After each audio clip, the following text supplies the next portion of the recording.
حج فرض ہونے کے لیے پہلی شرط ہے مسلمان ہونا. ایمان والے بندے پر حج فرض ہے. حج کس پر فرض ہے؟ ایمان والے بندے پر. کافروں پر حج فرض نہیں. دوسری اہم شرط حج فرض ہونے کے لیے عاقل ہونا، عقل مند ہونا، بالغ اور مجنون ہونا. اگر کوئی بالغ اور مجنون ہے اس پر حج فرض ہوئے. عاقل، عقل مند، باشعور ہونا ضروری ہے حج فرض ہونے کے لیے. سو اگر کوئی بہت پیسے والا مجنون اور دیوانہ ہے تو اس پر حج فرض نہیں. تیسری اہم شرط بالغ ہونا. بچوں پر حج فرض نہیں. چاہے بچے کے پاس کتنا بھی مال ہو اور دولت ہو، اگر وہ بالغ نہیں تو اس پر حج فرض نہیں. اور چوتھی شرط ہے حج فرض ہونے کے لیے آزاد ہونا. غلام اور باندی پر حج فرض نہیں. غلاموں پر اور باندیوں پر، اب تو غلام اور باندیوں کا دور نہیں ہے لیکن مسئلہ ہے تو بتایا جا رہا ہے. غلاموں پر اور باندیوں پر حج فرض نہیں. اور پانچویں شرط حج کے فرض ہونے کے لیے ہے استطاعت، یعنی اپنے محلے اور اپنے گھر سے بیت اللہ تک جانے کے لیے راستے کا ٹوٹل خرچ کا اس کے پاس انتظام ہے. ایک صحت مند ہو، استطاعت کا مطلب مالی استطاعت بھی ہو اور صحت کے اعتبار سے بھی استطاعت ہو. اگر کوئی مریض ہے اور وہ وہاں تک جانے کی صلاحیت نہیں رکھتا تو اس پر حج فرض نہیں. مالی اور جانی استطاعت کا ہونا ضروری ہے حج فرض ہونے کے لیے.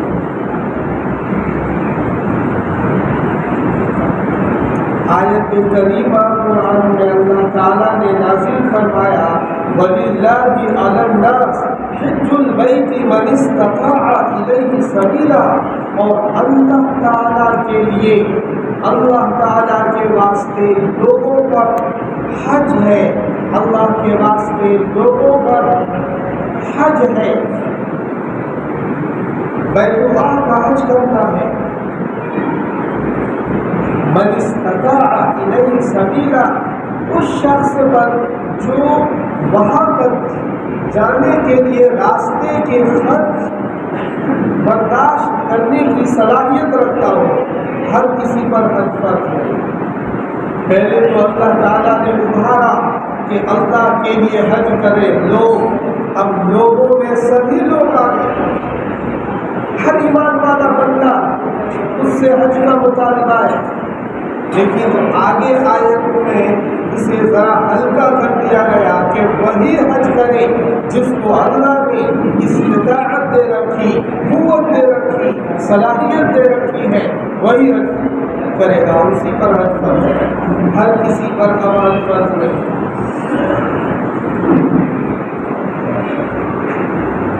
رسول اقدس صلی اللہ تعالی علیہ وسلم جب مدینہ منورہ میں آپ نے رہائش اختیار کر دی اور ہجرت فرما لیا تو سن 9 ہجری میں، صحیح روایت کے مطابق سن 9 ہجری میں حج فرض ہوا. کب فرض ہوا؟ سن 9 ہجری میں. ہجرت کے 90 سال میں، ہجرت کے 90 سال میں حج فرض ہو گیا.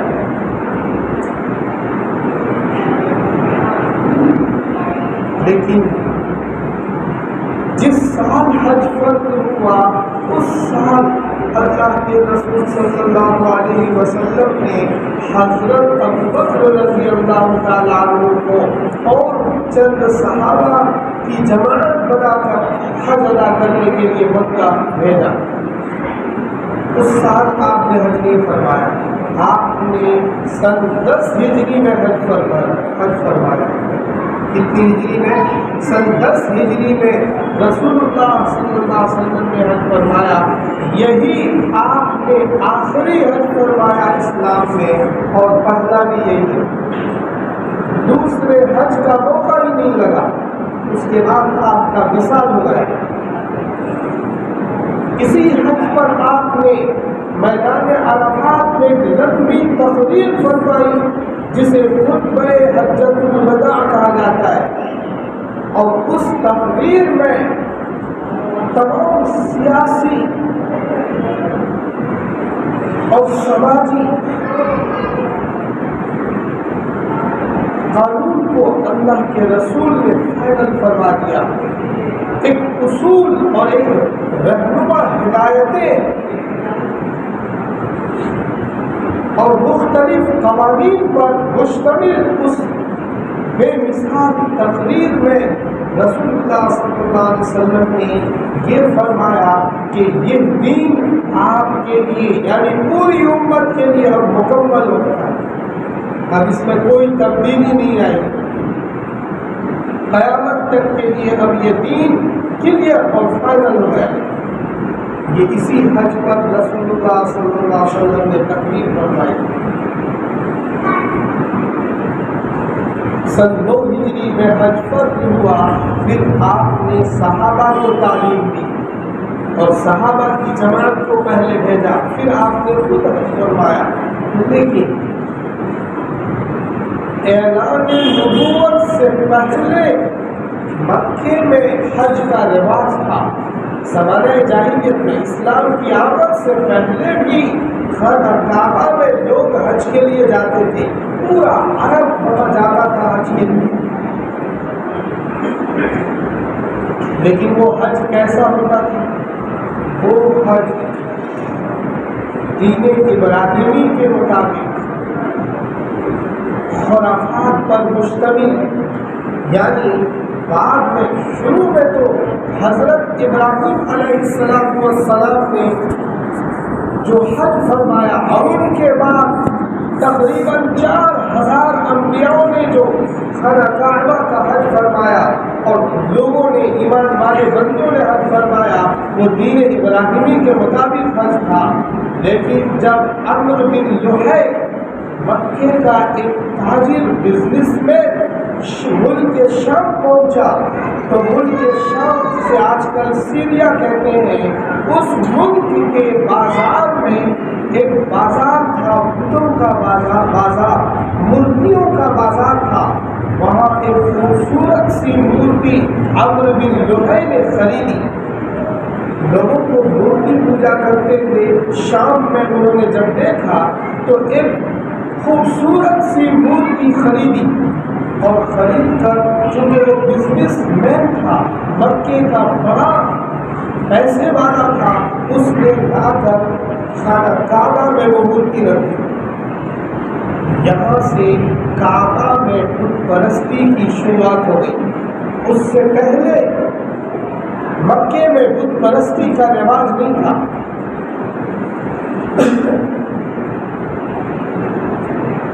تو جب بت پرستی عروج پر آ گئی، لوگ مورتی پوجا کرنے لگے، پھر کئی ایک مورتیاں رکھی جانے لگی، تب حج جو وہ لوگ دین ابراہیمی کے مطابق کرتے تھے اس میں انہوں نے خلط پلط کر دیا، کچھ خرافات کر دیے، کچھ خرافات اس میں لگا دیے۔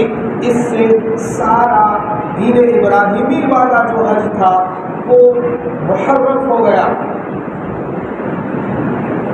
اب اس میں تبدیلیاں آ گئی، خرافات اور رسمیں بھر دی گئی۔ رسول اکرم صلی اللہ علیہ وسلم اعلان نبوت سے پہلے بھی حج فرماتے تھے، ہر سال حج فرماتے تھے،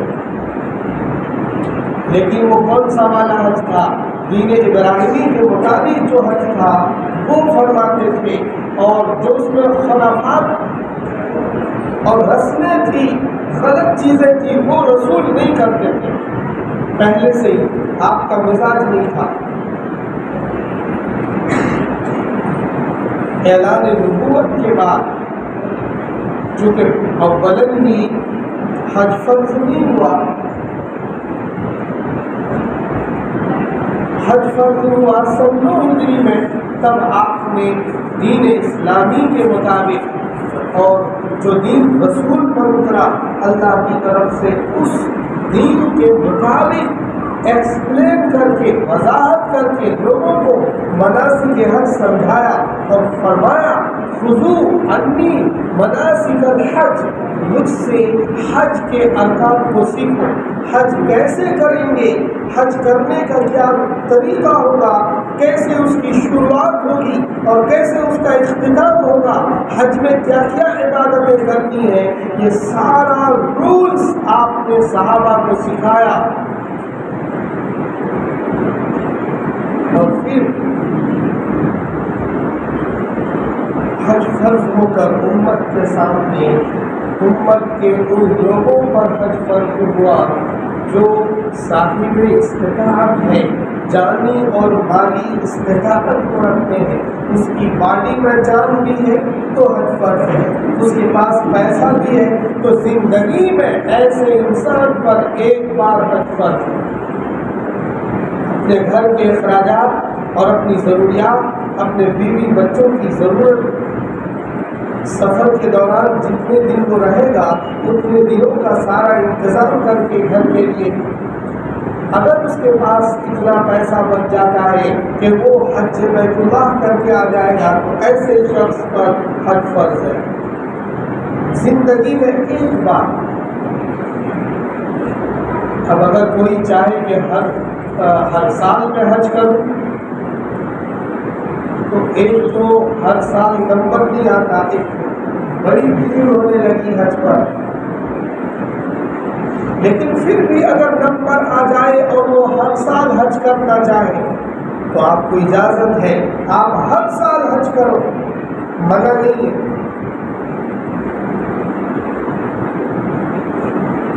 اب کچھ لوگ یہ کہتے ہیں کہ یہ جو پیسے والا انسان ہے یہ ہر سال کیوں حج کرتا ہے، یہ پیسہ یہاں غریبوں میں بانٹ دیتا، اس پیسے سے جو یہ 4 لاکھ روپے خرچ کر کے آئے گا ہمارے بچے پڑھ لیتے، یہ مدرسوں میں دے دیتا، کسی یونیورسٹی میں دان کر دیتا، کہیں سرائے بنوا دیتا، کہیں مسجدوں میں لگا دیتا۔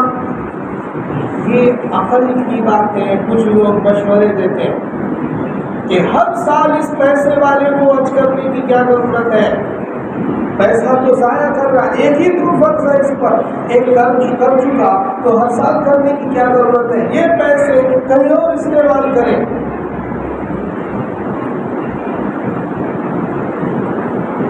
یہ مشورہ دینا غلط ہے، ایسا مشورہ دینا غلط ہے۔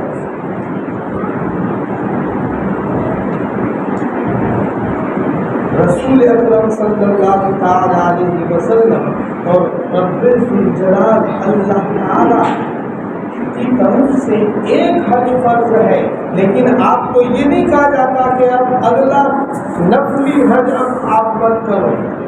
خانہ کعبہ میں جتنی بار حاضری لگ جائے یہ آپ کے لیے سعادت ہے۔ اسی لیے حضرت حسن رضی اللہ تعالیٰ عنہ نے مکے سے 20 حج پیدل کیے۔ کتنے حج کیے؟ 20 حج، وہ بھی پیدل۔ حضرت ابو بکر کی خلافت کا جب زمانہ آیا تو پہلا سال چونکہ مرتدین اور منکرین زکوٰۃ کا بلوا تھا تو ان بلوائیوں سے نمٹنے کے لیے پہلا سال ان کا جنگ میں گزر گیا، جنگ کی پالیسی کرنے کے لیے اس میں وقت لگ گیا۔ دوسرے سال میں حضرت ابو بکر نے حج فرمایا۔ حضرت عمر رضی اللہ تعالیٰ عنہ کی خلافت کا جب زمانہ آیا تو حضرت عمر رضی اللہ تعالیٰ عنہ نے کنٹینیو 10 سال تک حج فرمایا، مکمل جتنے سال خلیفہ رہے مسلسل حج فرمایا، کیونکہ حضرت عمر کے زمانے میں بڑا امن تھا، فتوحات کے دروازے کھلے ہوئے تھے، اسلامی سلطنت کی جڑیں مضبوط ہو گئی تھی۔ انہوں نے ہر سال حج فرمایا۔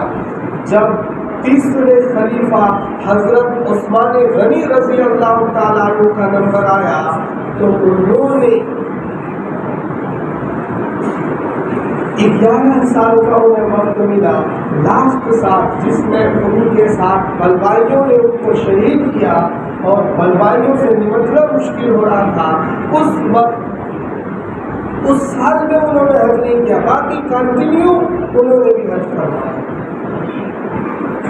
صحابہ رضی اللہ تعالیٰ عنہ اور خلفائے راشدین کا جو یہ عمل ہے، یہ عمل بتاتا ہے کہ آپ کسی کو دوسری عبادت کی وجہ سے، دوسری عبادت کے پیش نظر، دوسری ضروریات کے پیش نظر حج سے نہیں روک سکتے کہ آپ یہ پیسے یہاں دے دو، آپ حج مت کرو۔ اس کے لیے آپ الگ فنڈنگ کریں، اس کے لیے آپ الگ انتظام کریں۔ اگر آپ کو موقع ملتا ہے تو روز اقدس پر ہر سال حاضری دیں، خانہ کعبہ کی زیارت آپ ہر سال کریں۔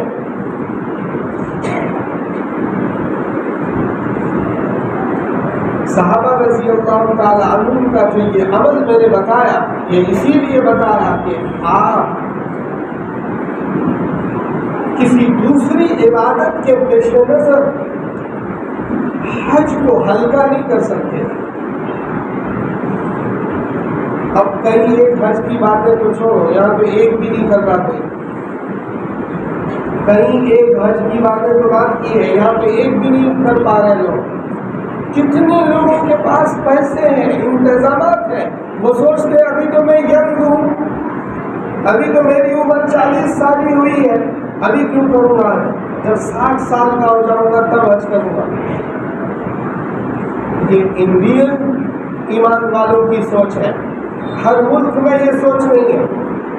یہ انڈین ایمان والوں کی سوچ ہے کہ ابھی تو میری شادی بھی نہیں ہوئی، ویسے میں نے پیسے کما لیے ہیں اور میرے پاس تقریباً 80 لاکھ روپے مارکیٹ پہ لگ رہے ہیں، لیکن ابھی تو میں یہ ہوں، ابھی تو شادی بھی نہیں ہوئی، کیا ضرورت حج کرنے کی؟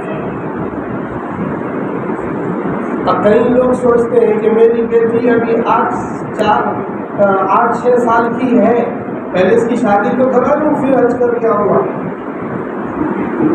یہ سب رانگ سوچ ہے، یہ اچھی سوچ نہیں ہے۔ جب آپ کے پاس بیت اللہ تک جانے اور آنے اور اپنے گھر کے اخراجات کا انتظام ہو گیا تو آپ پر حج فرض ہے۔ اب اس کا سہارا لے کر یہ کہنا کہ بعد میں کر دوں گا، یہ سب غلط ہے۔ کیا پتہ موت آ جائے اور آپ حج نہ کر سکو؟ کیا پتہ آپ کی صحت بگڑ جائے، کسی مرض میں مبتلا ہو جائے اور آپ حج نہ کر سکیں؟ تو حج کا جو فریضہ ہے وہ یہ کہہ کر، یہ سوچ کر کہ ابھی میں ینگ ہوں، ابھی میرے پاس بہت وقت ہے، جب 60 سال کا ہو جاؤں گا، اور ہمارے ملک سے تو 60 سال میں بھی نہیں جانا چاہتا، جب بالکل ویل چیئر کے اس پہ آ جاتا ہے تب جا کر وہ خادم کے ساتھ حج کرنے جاتا ہے۔ اب وہ کیا حج کرے گا بھائی؟ حج کوئی 2 رکعت نماز پڑھنے کی طرح تھوڑی عمل ہوتا ہے، اس میں چلنا پڑتا ہے، اس میں طواف کرنا پڑتا ہے، وہاں بھیڑ ہوتی ہے، وہاں طاقت چاہیے۔ حج کے جو ارکان ہیں، حج کے جو مناسک ہیں، اسے کرنے میں قوت چاہیے، طاقت چاہیے۔ اب یہ بوڑھا آدمی جو کما رہا ہے، جن کی باڈی میں راشت آ رہی ہے، وہ کیا حج کرے گا؟ اسے لوگ اب چیئر پہ گھماتے رہتے ہیں، بھائی تمہارا طواف ہو گیا، اب مجبوری میں تو گھمانا ہی پڑے گا۔ کنکریاں مارنا ہے، کمزور آدمی کیسے مار لے گا اتنی بھیڑ میں کنکری؟ وہ کنکری اٹھا نہیں سکتا، وہ چھوٹی سی کنکری بھی اٹھانے میں 8 منٹ لگائے گا۔ کتنے لوگ پیسے والے ہیں وہ حج کرنے کے تعلق سے بہت غافل ہیں۔ تو میں آپ سے یہ کہنا چاہتا ہوں کہ ایک تو یہ کہ آپ حج کے تعلق سے سیریس رہیں، آپ مسائل پوچھیں کہ حج کب مجھ پر فرض ہے، یہ جو پانچوں ارکان ہیں اس میں آپس میں ایک دوسرے میں ربط ہے۔ پہلا رکن جو کلمہ پڑھنا، اللہ اور رسول پر ایمان لانا ہے، اس سے اللہ اور رسول کی معرفت ہوتی ہے۔ جب ہم کلمہ پڑھتے ہیں لا الہ الا اللہ محمد رسول اللہ، اس سے اللہ کی معرفت ہوتی ہے، اور معرفت کے بعد کسی سے انٹروڈکشن ہو جانے کے بعد، کسی کا تعارف ہو جانے کے بعد دوسرا مرحلہ آتا ہے تعلق کا۔ دوسرا مرحلہ کس کا آتا ہے؟ تعلق کا۔ تو اب تعلق کے لیے اللہ تعالیٰ نے دوسرا رکن دیا نماز، کہ نماز پڑھو اللہ کے لیے، اللہ کے لیے رکوع اور سجدہ کرو تو اللہ سے تمہارا تعلق اسٹرانگ ہو جائے گا۔ تعلق کیا ہو جائے گا؟ نماز پڑھنے سے اسٹرانگ ہو جائے گا۔ پھر تعلق کے بعد کا جو درجہ ہے وہ محبت کا ہے۔ جب کسی سے تعارف ہو جائے، تعلق ہو جائے تو تیسرا درجہ آتا ہے محبت ہو، آپس میں کیا ہو؟ محبت ہو۔ محبت بڑھانے کے لیے اللہ تعالیٰ نے زکوٰۃ کا انتظام فرمایا۔ کہ کس کا انتظام فرمایا؟ کہ مال خرچ کرو، مال خرچ کرو گے اللہ تعالیٰ کے لیے تو اللہ تعالیٰ سے محبت بڑھے گی۔ اللہ تعالیٰ سے کیا بڑھے گی؟ محبت بڑھے گی۔ اور جب محبت جم جاوے تو چوتھا درجہ ہے عشق کا۔ محبتیں بدلتی رہتی ہیں۔ کل بھائی سے محبت کا معیار اعلیٰ تھا، آج تھوڑا گھٹ گیا۔ کل فلاں سے محبت تھی، آج نہیں ہے۔ محبتیں بدلتی رہتی ہیں۔ اس کو کنٹرول کرنے کے لیے، اس کو مضبوط کرنے کے لیے جو چوتھا درجہ آتا ہے وہ عشق کا۔